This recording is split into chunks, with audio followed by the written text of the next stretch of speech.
Today, before we go to sleep, we will study Chapter 3 of the book Grow Rich While You Sleep by Sweetland, which was originally published in 1962.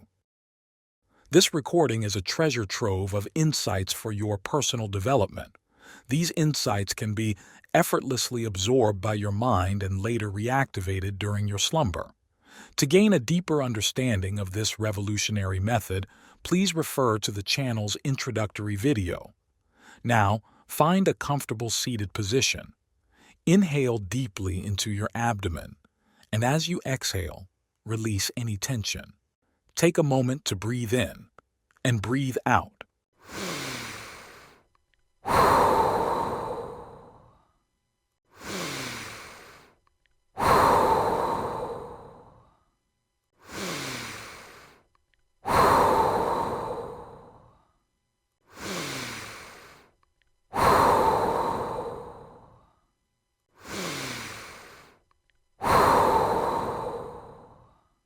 Now pay close attention and listen carefully with total concentration. Grow rich while you sleep. Your real seed of intelligence. The story of Aladdin and his miraculous lamp and ring was undoubtedly written by one giving vent to his own desires to have wishes come true. Most people indulge in wishful thinking, particularly those who feel that they are not getting out of life all that they should. Many who have numerous troubles to worry about will think how nice it would be if they could go to sleep and awaken to find all of their problems solved. Would it seem ludicrous to say that this is well within the realm of possibility? As a matter of fact, you possess the means of making all reasonable wishes come true. If you are heavily in debt, this power within you can guide you to freedom from financial obligations. If you are not happy in the home you are occupying, this influence can let you out of it and into the home of your dreams. The size of the fortune you build is dependent solely upon the amount of the personal power you exert. It is just like your automobile. The more pressure you apply to the accelerator, the faster you will go. Whether your idea of riches is $50,000, $100,000, or $1 million or more, you have the mental power to bring it about. If you doubt this statement, ask yourself the question: how did the millionaires acquire their money? Did Dame Fortune hand it to them? Was it their destiny to acquire plutocratic magnificence? No, definitely no. These tycoons have been using their inner power, whether they knew it or not. They possess nothing you do not possess except, perhaps, the awareness that they can do things of great magnitude. But they have a better education than I have, you might declare in defense. Tommy Rao. In New York lives a man with practically no education. At one time, he was a harness maker at a very small wage. Today, he owns 2 skyscrapers as well as a few fashionable apartment houses. He was just getting by when he awakened to the fact that he had a reservoir of power capable of guiding him to great heights. A motto I wrote many years ago fits this and other similar cases perfectly. Think about it. A man may plod along for years without showing any signs of accomplishment, when sometime, unexpectedly, a powerful thought will seep into his consciousness, and a leader is born. Education is desirable, very much so. One should obtain all the knowledge he can get and should see to it that his children are well educated. But just because an individual did not have the opportunity of gaining an education is no reason for him to abandon any hopes of making an outstanding success of his life. In a large sales organization in New York, one of the top-notch salesmen is a man whose education is nil. His conversation includes atrocious words such as "dese," "dose," "ain't," etc. He does not sell to illiterate people, but calls on the heads of large companies. As I will explain later in this chapter, this uneducated salesman is using the forces contained in his creative mind. A businessman in an eastern metropolis was about to fail. Through a series of adverse conditions, he had reached a point where his liabilities exceeded his assets by nearly $50,000. Creditors were threatening suit. Two of them had actually started litigation. Things looked so black for this man it seemed inevitable that his doors would soon be closed. He was so discouraged that he dreaded coming to his office each morning because he knew he would have to face a renewed barrage of telephone calls from creditors asking him for money and telling him what would happen if they did not get it. One day, while reading his newspaper on the train, he saw the story of a man who had taken over a nearly bankrupt business and had turned it into an outstanding success. A series of provocative thoughts entered the mind of our troubled businessman. If that fellow could turn a near-bankrupt business into a success, why can't I take my own near-bankrupt business and do the same? Our friend asked himself. Without realizing it, he had sparked his creative mind into action. He began thinking in terms of, I can and I will. Did he now hesitate to go to his office? No. The next morning, he hastened into the city, and the moment he entered his office door, he asked his bookkeeper to give him a full list of all his creditors. One by one, he phoned these people. "Give me just a bit more time and you'll be paid in full and with interest," he said with newfound enthusiasm. "Did you land a big contract?" one of the largest creditors asked. "No, but I have gained something far more important," replied the debtor. "I have acquired a new spirit which will put me over." "I believe you have. I can hear it in your voice. Yes, we will be happy to cooperate with you," said the creditor with a note of real friendliness. His voice, expressing sincere elation, drew a favorable response from every creditor who had formerly been threatening to sue him.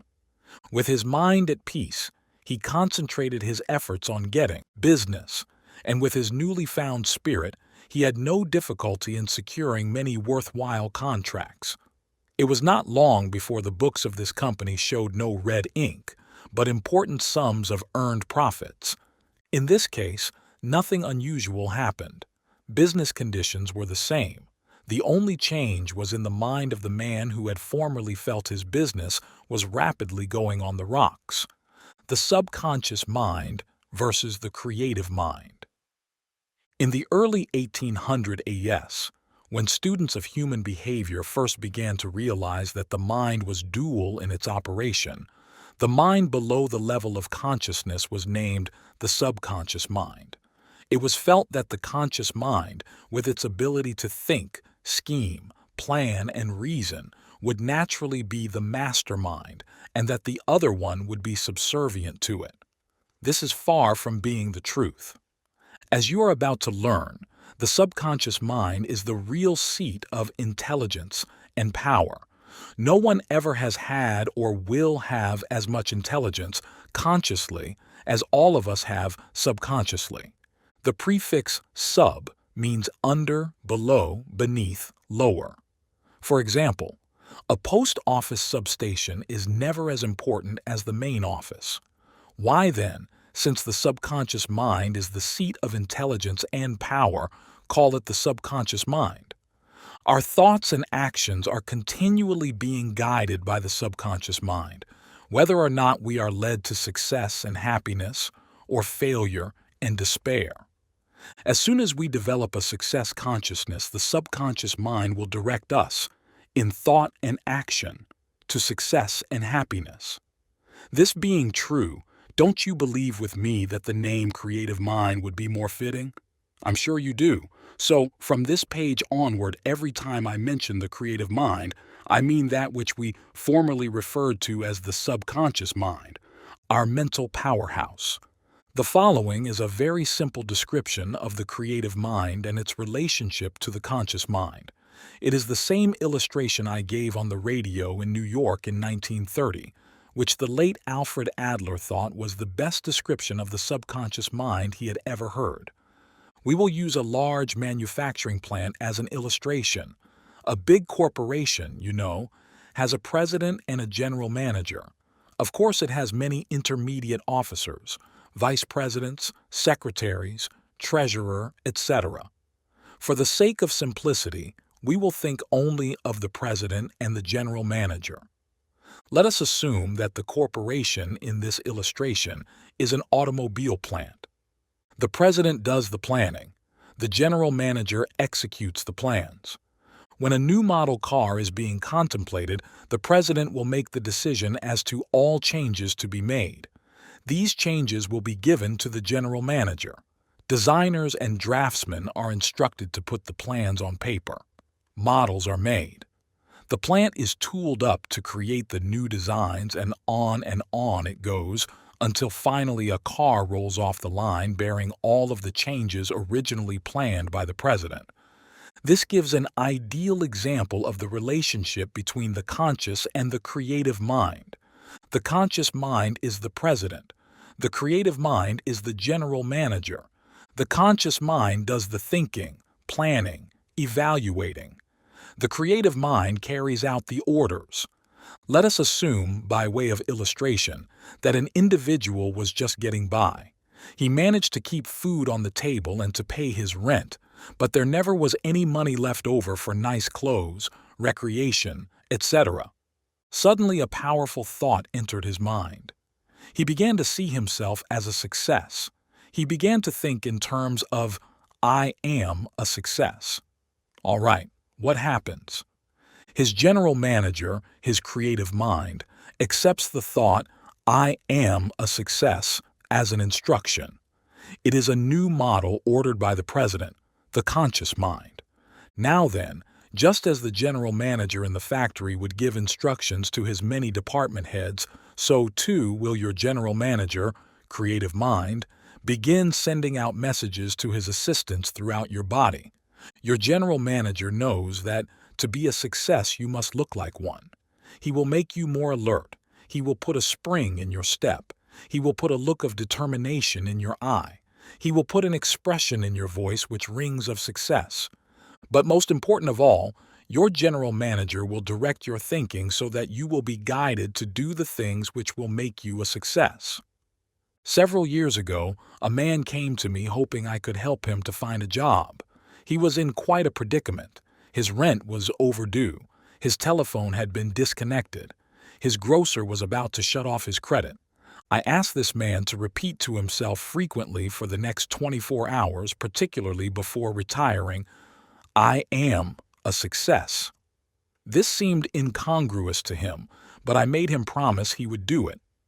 The next morning he awoke and had such an urge to go out and prove he was a success that he bolted down his breakfast to save every possible minute.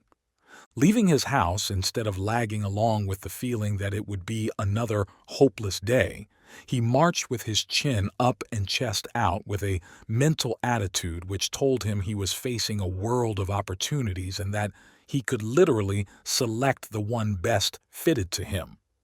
Passing a department store, this revitalized man saw a small card in one of the windows which read, "Salesman Wanted, Hardware Department."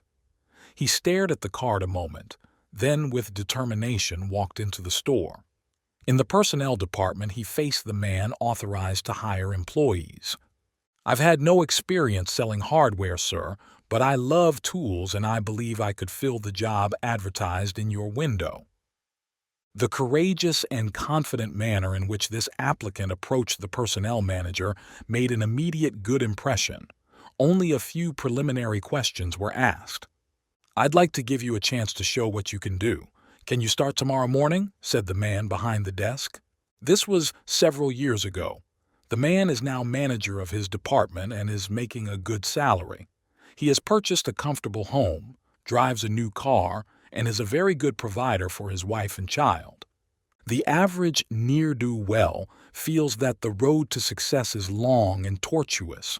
Is this true? The case just described proves it is not true. The tide turned for this man in just 24 hours. After the pattern of success was implanted in the creative mind of this man, he, guided by the creative mind, became a success. Isn't this a revelation to you? Isn't it hard to believe that you have been going through life wishing for things without realizing that through the use of your creative mind, you do not have to wish, that you literally have it within your power to make your dreams come true? Obtaining financial success is by no means the only use for your creative mind, as the following story shows. A lonely old maid bemoaned the fact that she was not attractive to the opposite sex and that she was destined to a life of loneliness. She was told to hold a thought such as, "I am attractive to men. I will meet the man whom I can make happy and who, in turn, will make me happy." What do you think happened? Within a few weeks, she met a fine man, and just 4 months later, they were married. The last I heard, they were divinely happy. Stories of this kind might lead one to believe that I am indulging in some form of legerdemain, but I'm not. It is merely another evidence of what the creative mind can do for you when you want it to do so. This woman had not been friendly enough, and was selfish to the extent of not thinking of anyone but herself. The creative mind, which you know has reasoning faculties independent of the conscious mind, guided this woman to become more friendly and unselfish. It is not hard to sense a friendly attitude, and men like the company of friendly women. So there, you have it. She met a man who quickly became attracted to her. As they spent time together, her generosity toward him made him think in terms of a life together. So they were married and, I feel sure, will live happily ever after. For about 15 years of my life, I was a radio personality. In San Francisco, I maintained a 30-minute daily broadcast for over 10 years. Ordinarily, an audience would tire of hearing a half-hour talk 7 days a week by the same man. This was not true in my case. "You seem to be getting better and better," letters by the score would declare. I'm not trying to present myself as some sort of miracle man, because I am not. I did not do a thing you could not do. My secret, which enabled me to pull in up to 70% of all the mail reaching the station, was that I made full use of my creative mind. Script for a 30-minute program would require at least 14 pages of double-spaced typewriting. I used only a single page of the briefest kind of notes. In other words, practically all of the talk was ad-libbed. A steady, uninterrupted flow of words had to be forthcoming. Every day before going on the air, I would repeat to myself, "This broadcast will be the best one I have ever given." And it would work just that way. Immediately after greeting my listeners, the thoughts would begin to flow and would continue until the clock said it was time to say goodbye. My publishers comment on how few corrections have to be made in my manuscripts. Authors often have to rewrite entire portions, and sometimes all, of their books before printing. In my last book, Will, not a single page was rewritten. Am I bragging? No, because I am no better than you are. I am merely making use of a force we all have. I am using the creative mind, which is always standing by ready to guide me. Before sitting down to the typewriter, I talk to my creative mind. I usually say something such as, "I am being guided in the thoughts which will make this book a helpful one to all who read it." And just as though an inner voice were dictating to me, the thoughts flow and flow. Please do not read these lines and say, "That sounds great. I'm going to try it sometime." That word "going" is a bad word. It is indefinite. You can say you are going to do something, and if you do not do it for 10 years, you are still telling the truth. Instead of going to do something, do it. You will never know the potency of your creative mind until you make use of it. Give it a chance to prove itself to you. Right this very instant, it is waiting for your command. Do not approach your creative mind negatively. Do not say to yourself, "I will try it to see if it works for me." The word "try" indicates a doubt. We do not try to do things we know we can do. We do them. To "see if it works for me" also expresses a doubt. Think of something good you would like to have happen. As an example, suppose you had to make an important decision tomorrow. At the moment, you are in a quandary. You do not know which course to take. All right. Right now, begin holding a thought, such as, "Regarding the decision I must make, I will be guided to take the steps which will be best for all parties concerned." Repeat this several times and especially before retiring. Know that by the time you must reach your decision, the plan to follow will be clear to you. You will be amazed to find how logical your thinking is, and you will instinctively know that your opinion is sound. But do not stop there. Give your creative mind another task. You cannot overdo it. Like your automobile, which is always ready to serve you, your creative mind merely awaits instruction. Remember this: your creative mind is never idle. It is always working either for or against you. Therefore, isn't it proper that you should keep it working for you? How about health? There is intelligence in every cell of your body, and this intelligence is an important part of your creative mind. Without further comment on my part, doesn't this statement open up broad new vistas of understanding? We started this chapter by referring to the creative mind as the seat of intelligence. There is one fact in this connection which should be mentioned at this time. The creative mind, as you already know, accepts thoughts of the conscious mind as instructions and acts upon them. You have also learned that the creative mind has reasoning faculties independent of the conscious mind. Whether your thought is negative or positive, the creative mind without questioning will put the thought into effect. If you think in terms of infirmities, your creative mind, which has contact with every cell in your body, will accept your thought as an instruction and will send out the message throughout your being to make you infirm. And as time goes on, you will find a reflection of your thoughts in your being. You will slow down. Your eyes will lose their sparkle. You will acquire an "I feel miserable" attitude. Suppose, on the other hand, you begin developing an "I feel great" attitude. What will happen? You answer that question. With what you have already learned, you know the answer. You will feel great. A few years ago, a New Orleans clinic published a paper which stated that 74% of 500 consecutive patients admitted to the department handling gastrointestinal diseases were found to be suffering from emotionally induced illness. In 1951, a paper from the outpatient medical department of an Eastern university indicated that 76% of patients coming to that clinic were suffering from emotionally induced illness, or what is commonly referred to as psychosomatic symptoms. If the ailments of 76 out of every 100 persons were mentally induced, doesn't it stand to reason that a glad to be alive feeling can also be mentally induced? Naturally. In your experiments to prove the effectiveness of the creative mind in adding to your health, wealth, and happiness, learn how it can add materially to your health by giving it the proper instructions. Think in terms of, I am guided in thought and action to do the things that will be conducive to better health. My creative mind, with its contact with every cell in my body, will establish a health pattern which will make me feel better, look better, and be better. Make this statement several times before retiring at night, and note how much better you will feel the following day.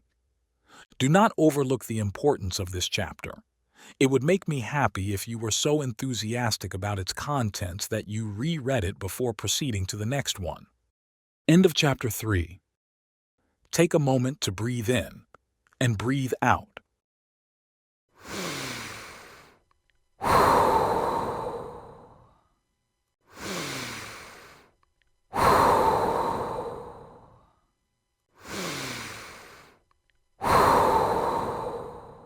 Stay focused and reflect on what you've just heard. In the comments section, share the main message or key takeaway you've gleaned from this recording. This simple task will aid in your reflection and internalization of the information. Remember, repetition is the key. By playing this recording every night before sleep, you're instructing your sleeping mind on what to consolidate. Once you've completed this, head to bed immediately and let your subconscious mind work its magic. Don't forget to subscribe to the channel and hit the notification bell to stay updated with our latest content. Good night.